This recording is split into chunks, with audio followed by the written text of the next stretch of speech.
Hello साथीहरू, आज म तपाईहरुलाई बताउन गइरहेको छु हाइपोथाइरोइडिजम किन र कसरी हुन्छ, यो भइसकेपछि के लक्षणहरू देखा पर्छ र लक्षण देखा परिसकेपछि हामीले कुन औषधि खाँदा हामीलाई ठीक हुन्छ।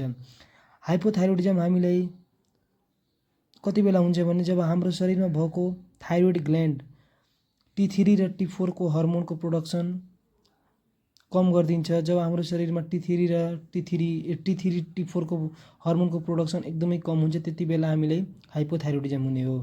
जब हाम्रो शरीरमा T4 T3 हर्मोनको प्रोडक्सन कम हुन्छ त्यति बेला हाम्रो शरीरमा भएको मेटाबोलिजम एकदमै कम हुन्छ। मेटाबोलिजम कम भएको हुनाले हाम्रो शरीरमा लक्षण देखा पर्छ, जस्तो कि हामीलाई थकाइ लाग्ने, तौल बढ्ने, जाडो हुने, सामान्य मान्छे भन्दा पनि हामीलाई धेरै जाडो लाग्छ, कपाल झर्ने जस्तो समस्याहरू देखा पर्छ। अब यिनीहरू लक्षणहरू देखा परेपछि अब हामीले त्यसको उपचारको लागि हामीले एउटा थाइरोक्सिन र लेभोथाइरोक्सिन भन्ने औषधि खान पर्छ।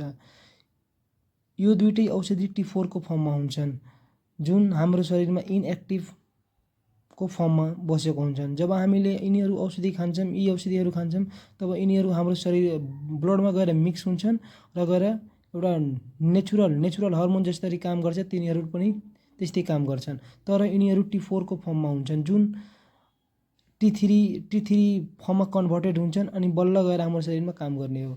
अब यो T3 फर्ममा जुन एक्टिभ फर्ममा छ त्यो हाम्रो शरीरमा भएको सेलमा गएर जान्छ र सेलमा गइसकेपछि हाम्रो मेटाबोलिजमलाई बुस्टअप गर्छ र मेटाबोलिजम जब बुस्टअप हुन्छ हाम्रो मेटाबोलिजम पहिला स्लो भएको थियो जस कारण त्यो लक्षणहरू देखा परेको थियो।